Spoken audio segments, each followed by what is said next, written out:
నమస్తే ఫ్రెండ్స్, నా పేరు తులసి చందు.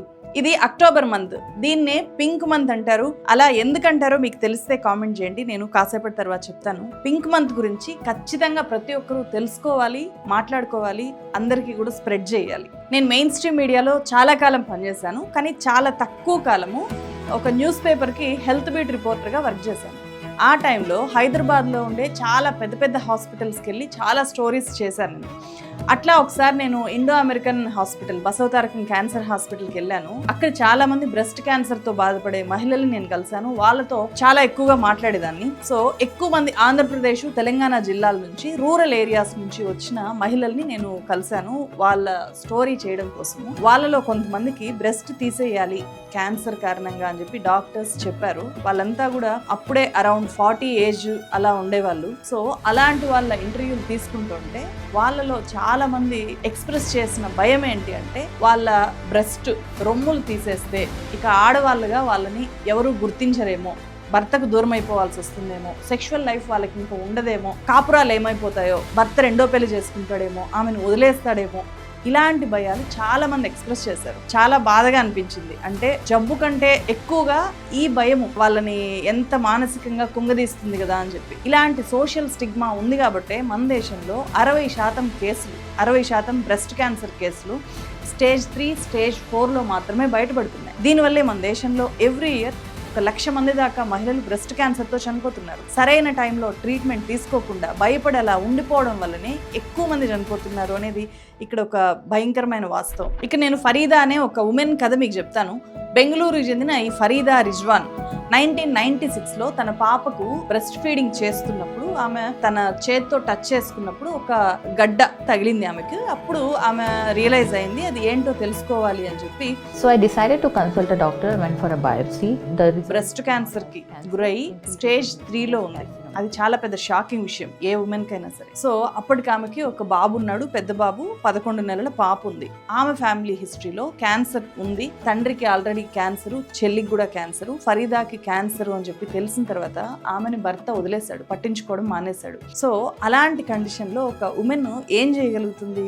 ఆమె చాలా ధైర్యంగా నిలబడింది. పిల్లల కోసం నేను బతకాలి అని చెప్పి చాలా గట్టిగా నిర్ణయం తీసుకుంది. జీవితం వృధా పోకూడదు అని చెప్పి సాఫ్ట్ టాయ్స్ తయారు చేసి అమ్ముకుంటూ క్యాన్సర్ ట్రీట్మెంట్ తీసుకుంటూ ఉంది. సో ట్రీట్మెంట్ కోసం హాస్పిటల్కి వెళ్ళడానికి ఆటోనో కారో ఎక్కితే డబ్బులు ఎక్కువ అవుతాయి అని చెప్పి నడిచే వెళ్ళేదంట. ధైర్యంగా తన పిల్లల్ని ఆమె పెంచి పెద్ద చేసింది. క్యాన్సర్తో పోరాడుతూనే జీవితం మీద హోప్స్ పెంచుకున్న Farida I did my diploma in counseling skills. Further I did my graduation and now post graduation కూడా పూర్తి చేసింది. ఒకవైపు క్యాన్సర్తో పోరాడుతూనే ఆమెకు చదువుకోవాలి అనిపించింది. అట్లా పోస్ట్ గ్రాడ్యుయేషన్ పూర్తి చేసింది ఆమె. ఇప్పుడు ఆమె క్యాన్సర్ రోగులకు కౌన్సిలింగ్ ఇచ్చే స్థాయికి ఎదిగింది. Many people ask me, how can you have fun with cancer? They removed my tumor, not my sense of humor. मुझे कैंसर नहीं हुआ था, कैंसर को मैं हुई थी. 27 years पहले मर ही गया यार, वापस ही नहीं आया दोबारा.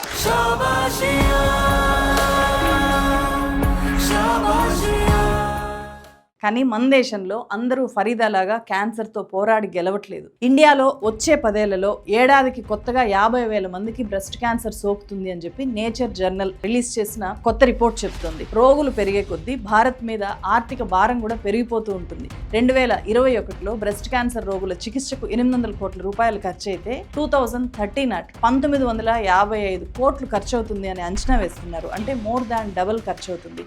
ఈ రీసెర్చ్ రిపోర్ట్ని ప్రిపేర్ చేసిన డాక్టర్ జాన్ ఏమంటారు అంటే, ఈ అధ్యయనంలో పాల్గొన్న వాళ్ళలో కేవలం 9% మందికి మాత్రమే హెల్త్ ఇన్సూరెన్స్ ఉన్నాయి. మిగిలిన వాళ్ళందరూ భారీగా ఖర్చు పెట్టాల్సి వచ్చింది అని చెప్పారు. 14.2% మంది పేషెంట్లు డబ్బులు లేక ట్రీట్మెంట్ తీసుకోవడం మధ్యలో ఆపేశారు అని చెప్పారు. హెల్త్ ఇన్సూరెన్స్ లేకపోతే క్యాన్సర్కి మాత్రమే కాదు, ఏ జబ్బు చేసినా ప్రైవేట్ హాస్పిటల్లో అడ్మిట్ అయి లక్షల రూపాయలు ఖర్చు పెట్టాల్సి వస్తుంది. అందుకే ఖచ్చితంగా ప్రతి కుటుంబానికి హెల్త్ ఇన్సూరెన్స్, టర్మ్ ఇన్సూరెన్స్ ఉండాలి అని చెప్పి నేను మస్ట్గా చెప్తాను.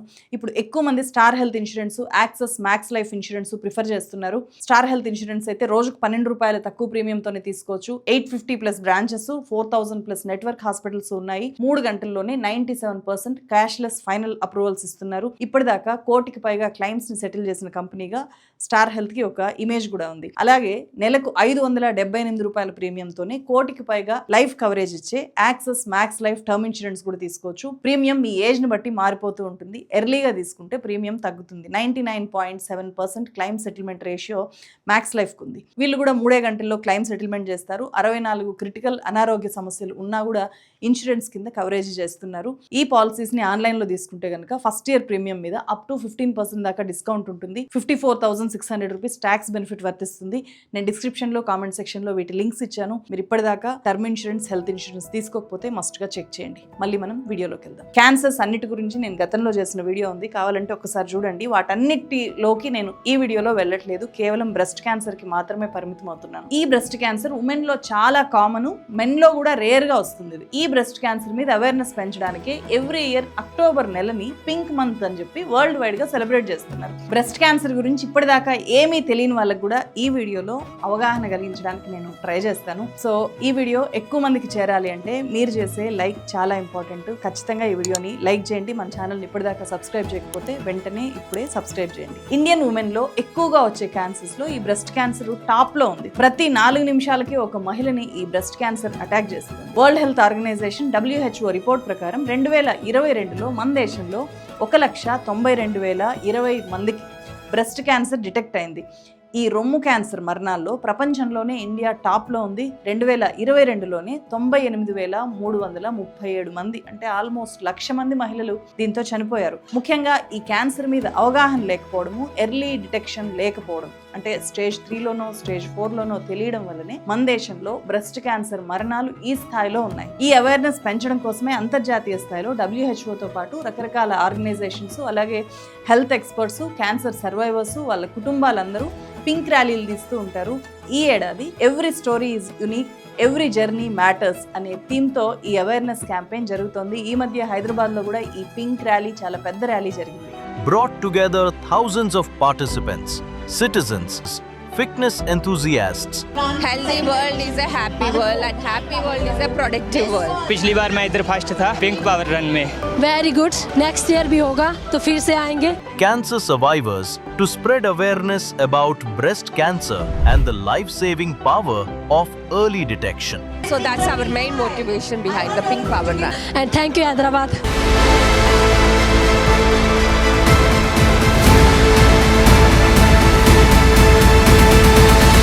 ముంబైకి చెందిన నియతి తమస్కార్కి 2018లో ఆమెకు అప్పుడు 30 years ఏజ్. అప్పుడు బ్రెస్ట్ క్యాన్సర్ బయటపడింది. స్టేజ్ 3లో ఆమెకి డయాగ్నోస్ అయింది. అలాంటి టైంలో ఎవరన్నా సరే కుంగిపోతారు. అంటే జస్ట్ 30 years ఏజ్లో క్యాన్సరు, బ్రెస్ట్ క్యాన్సరు అంటే చాలా కంగారు ఉంటుంది కదా. Why cancer is so stigmatized in India, or trying to understand the shame surrounding cancer. In Hinduism, we believe in karma. People choose to not share cancer news because they feel like they're paying for their sins, so they must have done something really horrible. చాలా మంది బయటికి చెప్పరు, గుట్టుగా కాలం గడిపేస్తారు. అందులోనూ breast తీసేయాల్సి వస్తే చెప్పలేనంతగా కుంగిపోతారు. కానీ ఈ నియతి అలా కాదు. ఆమె అందరికీ ఫోన్లు చేసి మరి నాకు బ్రెస్ట్ క్యాన్సర్ వచ్చింది అని చెప్పి చెప్పింది. సర్జరీ, పోస్ట్ సర్జరీ కేర్ ఎలా పాటించాలో ఒక డైరీలో వివరంగా రాసుకొని దాన్ని ఫాలో అయింది. 2 బ్రెస్ట్లు తీసేయాల్సి వచ్చినా కూడా ఆమె ఎక్కడా కూడా ఆత్మస్థైర్యాన్ని కోల్పోలేదు. ఇప్పుడు ఎన్నో ఆన్లైన్ ఫోరమ్స్లో ఆమె ఎలా ఫేస్ చేసింది అని చెప్పి ఆమె జర్నీని చెప్పడంతో పాటు అందరూ ఏం చేయాలో కూడా ఆమె విపరీతంగా అవేర్నెస్ క్రియేట్ చేస్తుంది. breastcancer.org అనే వెబ్సైట్కి ఇప్పుడు ఈ నియతి ఒక ఫేస్ లాగా మారింది. హీరోయిన్ గౌతమి గురించి చాలా మందికి తెలుసు కదా. ఆమె కూడా బ్రెస్ట్ క్యాన్సర్ని జయించి చాలా విజయవంతంగా బయటకు వచ్చి ఇప్పుడు ఎంతో మందికి అవేర్నెస్ క్రియేట్ చేస్తుంది. ట్రీట్మెంట్ టైంలో తను ఎంత మెంటల్ అగని ఫేస్ చేసిందో ఆమె చాలా ఇంటర్వ్యూస్లో చెప్పారు. క్యాన్సర్ ట్రీట్మెంట్ తీసుకునే రోగులకి న్యూట్రిషన్ ఫుడ్ ఎంత ఇంపార్టెంటో గౌతమి తరచూ చెప్తూ ఉంటారు. పేద కుటుంబానికి ప్రాసెస్ ఫుడ్స్ లేకుండా న్యూట్రిషనల్ ఫుడ్ ప్యాకెట్స్ ఆ సప్లై మాత్రం దయచేసి ట్రీట్మెంట్ అయిన తర్వాత అట్లీస్ట్ 2 to 3 months దాకా మీరు ఫ్రీగా ప్రొవైడ్ చేయగలిగితే ఒక ఫుల్ రికవరీకి మీరు ఆ లాస్ట్ స్టేజ్లో మీరు చేయాలి దించినట్టు ఉంటుంది. 2024లో లోక్సభలో గవర్నమెంట్ ఈ బ్రెస్ట్ క్యాన్సర్ డెత్స్ మీద ఒక ఇంపార్టెంట్ డేటా చెప్పింది. 2019లో 74,481 మంది బ్రెస్ట్ క్యాన్సర్తో మన దేశంలో చనిపోతే 2023 నాటికి 82,429 మంది చనిపోయారు. అలాగే హైదరాబాద్ దేశంలోనే ఈ బ్రెస్ట్ క్యాన్సర్ రోగులకు కేర్ ఆఫ్ అడ్రస్ గా ఉంది. హైయెస్ట్ కేసెస్ ఇక్కడే నమోదవుతున్నాయి. Indian council of medical research ICMR కింద వర్క్ చేస్తున్న నేషనల్ క్యాన్సర్ రిజిస్ట్రీ ప్రోగ్రామ్ ప్రకారము హైదరాబాద్లో ప్రతి 1,00,000 మంది మహిళల్లో 54 మంది రొమ్ము క్యాన్సర్ బారిన పడుతున్నారు. క్యాన్సర్ కేసుల్లో బెంగళూరు హైదరాబాద్ తర్వాత సెకండ్ ప్లేస్లో ఉంది. బెంగళూరులో ప్రతి 1,00,000 మందిలో 46 మంది ఈ బ్రెస్ట్ క్యాన్సర్ బారిన పడుతున్నారు. తమిళనాడు క్యాపిటల్ చెన్నైలో, కేరళ క్యాపిటల్ తిరువనంతపురంలో కూడా క్యాన్సర్ రోగులు తక్కువేమీ లేరు. ఓవరాల్ గా దక్షిణాది రాష్ట్రాల్లో చాలా ఎక్కువ కేసులు నమోదవుతున్నాయి. సౌత్ స్టేట్స్ లో ఈ స్థాయిలో క్యాన్సర్ కేసులు పెరిగిపోవడానికి, ముఖ్యంగా బ్రెస్ట్ క్యాన్సర్ కేసులు పెరిగిపోవడానికి ప్రధానమైన కారణము నార్త్లో లేవు, సౌత్లో పెరిగిపోతున్నాయి అని కాదు. సౌత్ ఇండియన్స్లో ఎడ్యుకేషన్ ఎక్కువగా ఉండడము, అవేర్నెస్ కొంచెం ఎక్కువగా ఉండడం వల్ల డిటెక్ట్ చేసిన వెంటనే ఉమెన్ తన బాడీలో, తన చెస్ట్లో ఒక గడ్డని డిటెక్ట్ చేసిన వెంటనే హాస్పిటల్కి వెళ్ళి ట్రీట్మెంట్ తీసుకోవడము లేకపోతే టెస్ట్ చేసుకోవడం వల్ల డిటెక్ట్ అవుతుంది. దానివల్ల కేసుల నమోదు అనేది ఇక్కడ ఎక్కువగా ఉంటుంది. నార్త్ ఇండియాలో కూడా ఇంతకంటే ఎక్కువగా ఉండొచ్చు. అందుకే అవేర్నెస్ అనేది చాలా ముఖ్యం. ముఖ్యంగా క్యాన్సర్ డిటెక్ట్ అవ్వాలి అంటే ఆ అవేర్నెస్ లేక అసలు క్యాన్సరు అని తెలుసుకోకుండా చనిపోయే వాళ్ళే చాలా ఎక్కువ మంది ఉంటారు. హైదరాబాద్లో క్యాన్సర్ హాస్పిటల్స్ కూడా చాలా ఎక్కువ. బసవతారకం ఇండో అమెరికన్ హాస్పిటల్ ఉంది, MNJ హాస్పిటల్ ఉంది, గాంధీ, ఉస్మానియా, నిమ్స్ ఇలాంటి పెద్ద హాస్పిటల్స్లో క్యాన్సర్కి సపరేట్ డిపార్ట్మెంట్సే ఉన్నాయి. దీంతో పాటు మిగతా రాష్ట్రాల నుంచి కూడా హైదరాబాద్కి ఎక్కువ మంది ఈ క్యాన్సర్ ట్రీట్మెంట్ కోసం వస్తూ ఉంటారు. ఫారెన్ నుంచి కూడా ఎక్కువ మంది హైదరాబాద్కి వస్తూ ఉంటారు. అందుకే హైదరాబాద్లో ఎక్కువగా క్యాన్సర్ రోగులు మనకు ఈ హాస్పిటల్స్కి వెళ్తే మనకు ఎక్కువగా కనిపిస్తూ ఉంటారు. బ్రెస్ట్ క్యాన్సర్ రావడానికి మెయిన్ రీజన్స్ ఏంటి అని చూస్తే ఇది వంశపారంపర్యంగా జీన్స్ తో పాటు వస్తుంది.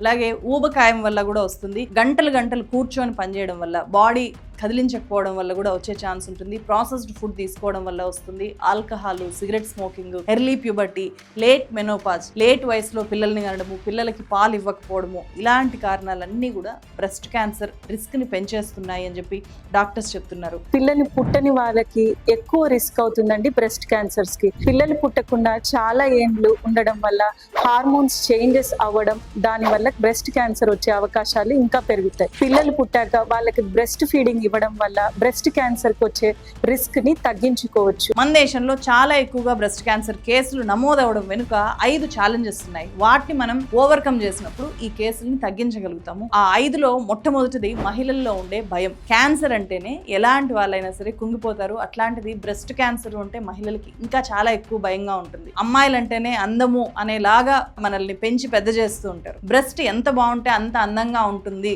అనే ఫీలింగ్ లో చాలా మంది ఉంటారు.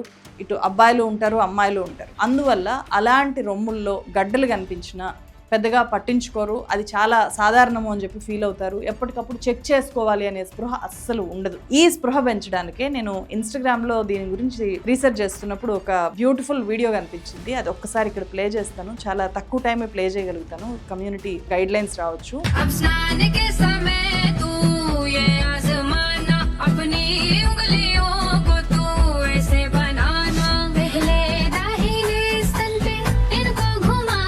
అంటే ఒక అమ్మాయి మెచ్యూర్ అవగానే తన బాడీ మీద తనకు స్పృహ కలిగించాలి. బ్రెస్ట్ క్యాన్సర్ రాకుండా తన చెస్ట్ని తాకి చేతులతో చూసుకుంటూ టెస్ట్ చేసుకోవాలి. అది చాలా ఇంపార్టెంట్. ప్రతి ఉమెను తెలుసుకోవాలి. అమ్మాయికి చిన్నప్పుడే, తనకి మెచ్యూరిటీ ఏజ్ వచ్చినప్పుడే ఈ విషయం చెప్పాలి అని చెప్పి ఈ సాంగ్ చెప్తుంది. రెండో ఛాలెంజ్ ఏంటి అంటే క్యాన్సర్ పేషెంట్స్ కి చికిత్స విషయంలో మనం చాలా వెనుకబడి ఉన్నాం. 1 కోటి మంది క్యాన్సర్ పేషెంట్లకి అందుబాటులో ఉన్న ఆంకాలజిస్టులు మన దేశంలో 2,000 మంది మాత్రమే. అంటే యావరేజ్ గా ఒక్కో డాక్టర్ 5,000 మంది క్యాన్సర్ పేషెంట్స్ ని ట్రీట్ చేయాలి. దీనివల్ల క్యాన్సర్ ట్రీట్మెంట్ అనేది చాలా కాస్ట్లీగా మారిపోతుంది, చాలా డిలే కూడా అవుతుంది.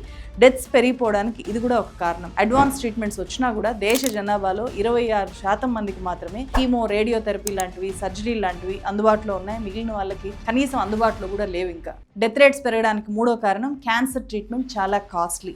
క్యాన్సర్ ఏ దశలో బయటపడుతుందన్న దాని మీద బేస్ చేసుకుని ఈ క్యాన్సర్ ట్రీట్మెంట్కి అయ్యే ఖర్చు ఉంటుంది.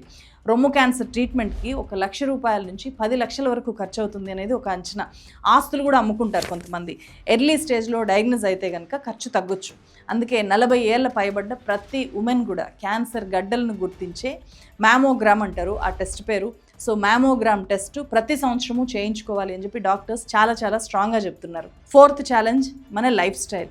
ఒకప్పుడు 50 ఏళ్ళు దాటే వాళ్ళలోనే రొమ్ము క్యాన్సర్ వచ్చేది, కానీ ఇప్పుడు అలా కాదు, 30 ఏళ్ళ వాళ్ళలో కూడా వచ్చేస్తుంది. ఎర్లీ ప్యూబర్టీ అంటే 12 ఏళ్ల లోపే మెచ్యూర్ అయిపోవడము, లేట్ మెనోపాజ్, పీరియడ్స్ ఎక్కువ కాలం ఉన్న మహిళలు 55 ఏళ్ళ కూడా పీరియడ్స్ ఆగకపోతే వాళ్ళలో కూడా క్యాన్సర్ వచ్చే ఛాన్స్ ఎక్కువగా ఉంది అని చెప్తున్నారు. అలాగే ఎక్కువ లావు ఉన్న వాళ్ళకు కూడా బ్రెస్ట్ క్యాన్సర్ రిస్క్ ఉంటుంది అని చెప్తున్నారు. లైఫ్ స్టైల్ సక్రమంగా లేకపోతే క్యాన్సర్ ముప్పు పెరుగుతుంది అనేది డాక్టర్స్ చెప్తున్న విషయం. మన దేశ మహిళల్లో 35 నుంచి 49 ఏళ్ల మధ్య వయసు ఉన్న వాళ్ళలో సగం మంది అధిక బరువుతో ఉన్నారు అని చెప్పి లేటెస్ట్ రిపోర్ట్స్ చెప్తున్నాయి. సో వీళ్ళందరికీ కూడా బ్రెస్ట్ క్యాన్సర్ రిస్క్ చాలా ఎక్కువే. ఇప్పుడున్న ఇంకొక ట్రెండ్ ఏంటి అంటే పిల్లలు వద్దు అని చెప్పి చాలామంది అనుకుంటున్నారు, కానీ బ్రెస్ట్ ఫీడింగ్ క్యాన్సర్ ముప్పును భారీగా తగ్గిస్తుంది. 30 ఇయర్స్ లోపే పిల్లల్ని కని వాళ్ళకి 3 ఏళ్ల దాకా పాలు ఇవ్వగలిగితే, రొమ్ము పాలు ఇవ్వగలిగితే క్యాన్సర్ బారిన పడే రిస్క్ చాలా తగ్గుతుంది. ముఖ్యంగా ఈ విషయం ఎక్కువ మందికి చెప్పాలి.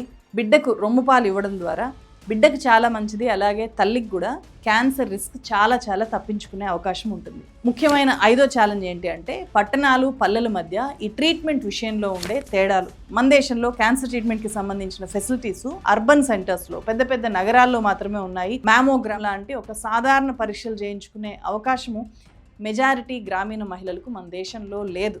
అదేంటో కూడా ఎవరికి తెలియదు. కొన్ని టౌన్స్లో మ్యామోగ్రామ్ టెస్టులు చేసే సెంటర్స్ ఉన్నా కూడా ఎక్స్పర్ట్స్ ఉండరు అక్కడ. దీంతో చాలా మినిమం టెస్టులు చేయించుకోవాలి అన్నా కూడా సిటీస్కి వెళ్ళాల్సిన పరిస్థితి ఉంది. రోగులు కిలోమీటర్ల కొద్దీ జర్నీ చేస్తున్నారు. ICMR దీని మీదనే ఒక రిపోర్ట్ రిలీజ్ చేసింది. 2022లో ICMR డేటా ప్రకారము క్యాన్సర్ రోగులు ట్రీట్మెంట్ కోసం యావరేజ్గా 120 కిలోమీటర్ల నుంచి 150 కిలోమీటర్ల దాకా ట్రావెల్ చేస్తున్నారు అని చెప్పి. అంత దూరం వెళ్ళడం అంటే మామూలు విషయం కాదు. అకామిడేషను, ఫుడ్, ట్రీట్మెంట్ ఖర్చులు ఇవన్నీ ఉంటాయి కాబట్టి వీటికి భయపడి చాలామంది ట్రీట్మెంట్కే దూరంగా ఉండిపోతున్నారు. మన దేశం ఈ సవాళ్ళని అధిగమిస్తే ఖచ్చితంగా డెత్స్ బాగా తగ్గిపోతాయి. అలాగే ప్రపంచవ్యాప్తంగా ఈ బ్రెస్ట్ క్యాన్సర్కి ఒక వ్యాక్సిన్ తీసుకొని వచ్చే రీసెర్చ్ చాలా పెద్ద ఎత్తున జరుగుతుంది. ముఖ్యంగా అమెరికా, చైనా, రష్యా ఈ వ్యాక్సిన్ తీసుకురావడానికి ట్రై చేస్తున్నాయి. ఇప్పటికే ఫస్ట్ ఫేజ్ క్లినికల్ ట్రయల్స్ పూర్తి చేశాయి సక్సెస్ఫుల్గా. సెకండ్ ఫేజ్ ట్రయల్స్ ప్రస్తుతం జరుగుతున్నాయి. కాబట్టి వ్యాక్సిన్ వచ్చే అవకాశాలు కూడా ఉన్నాయి. వ్యాక్సిన్ వచ్చినా రాకపోయినా క్యాన్సర్ అంటే భయం తగ్గించుకుంటే, అవేర్నెస్ పెంచుకుంటే చాలా వరకు క్యాన్సర్ని జయించవచ్చు. సో బ్రెస్ట్లో లంప్ అంటే గడ్డ తగిలితే కనుక ఖచ్చితంగా టెస్ట్ చేయించుకోవాలి అనే విషయము మహిళలు మాత్రమే కాదు, మగవాళ్ళు కూడా తెలుసుకోవాలి. వాళ్ళ ఇంట్లో ఉండే మహిళల రక్షణ కోసం. చాలామంది గడ్డ తగిలినా కూడా నొప్పి లేదు కదా అని చెప్పి నెగ్లెక్ట్ చేసేస్తూ ఉంటారు. కానీ నొప్పి లేని లంప్ కూడా క్యాన్సర్కి దారితీయచ్చు అని చెప్పి డాక్టర్స్ చెప్తున్నారు. బ్రెస్ట్ క్యాన్సర్ డిటెక్షన్కి ఇది ఫస్ట్ అండ్ ఫార్మోస్ట్ ఇంపార్టెంట్ లక్షణం. అలాగని ప్రతి లంపు క్యాన్సరేనా అంటే కాదు. అయినప్పటికీ ఆ లంప్ పెరుగుతూ ఉంటే తప్పనిసరిగా మనం టెస్టులు చేయించుకోవాల్సిందే. 50 ఇయర్స్ ప్లస్ ఉన్న వాళ్ళు మ్యామోగ్రామ్ టెస్ట్ ఎప్పటికప్పుడు చేయించుకుంటే మరణాల శాతాన్ని 30% దాకా తగ్గించవచ్చు అని చెప్పి రీసెంట్ స్టడీస్ చెప్తున్నాయి. సో వీటన్నిటిని దృష్టిలో పెట్టుకోవాలి. ఈ వీడియో ఇక్కడి దాకా చూసిన ప్రతి ఒక్కరికి కూడా థ్యాంక్ యూ సో మచ్. మీ ఇంట్లో ఉన్న మహిళల పట్ల జాగ్రత్తలు తీసుకోండి. వాళ్ళు హెల్త్ని నెగ్లెక్ట్ చేయకుండా చూసుకోవాల్సిన బాధ్యత కూడా మన మీద ఉంటుంది. సో ప్రతి ఇయర్ మ్యామోగ్రామ్ టెస్ట్ చేయించాలి. దివాళీ వస్తుంది కాబట్టి వాళ్ళకి ఒక చీర కొనివ్వడమో లేకపోతే ఇంకేమైనా కొనివ్వడం కంటే ముఖ్యంగా వాళ్ళ హెల్త్ పట్ల మీరు తీసుకునే కేర్ మీ మీద ప్రేమను పెంచుతుంది. ఖచ్చితంగా ఒక గిఫ్ట్ లాగా ప్రతి సంవత్సరము మెడికల్ టెస్టులు చేయించడము, అలాగే ఈ మ్యామోగ్రామ్ టెస్ట్ చేయించడము అనేది ఖచ్చితంగా పాటించాలి అని క్యాలెండర్లో మార్క్ చేసి పెట్టుకోండి. ఇది మొత్తం ఫ్యామిలీలో అవేర్నెస్ తీసుకురావడానికి చాలా హెల్ప్ అవుతుంది. ఒకవేళ క్యాన్సర్ డిటెక్ట్ అయితే, బ్రెస్ట్ క్యాన్సర్ డిటెక్ట్ అయితే నాకు బ్రెస్ట్ తీసేస్తారు అని చెప్పి చాలామంది ఉమెన్ అనుకుంటారు. సో కుంగిపోతూ ఉంటారు. అలా లేదు. ఇప్పుడు బ్రెస్ట్ తీసేసే రిస్క్ని బాగా తగ్గించేశారు. చాలా తక్కువ మందికి మాత్రమే బ్రెస్ట్ తీయాల్సిన అవసరం పడుతుంది. అంటే లాస్ట్ స్టేజ్లో గుర్తించినప్పుడు మాత్రమే ఆ స్థాయిలోకి వెళ్తుంది.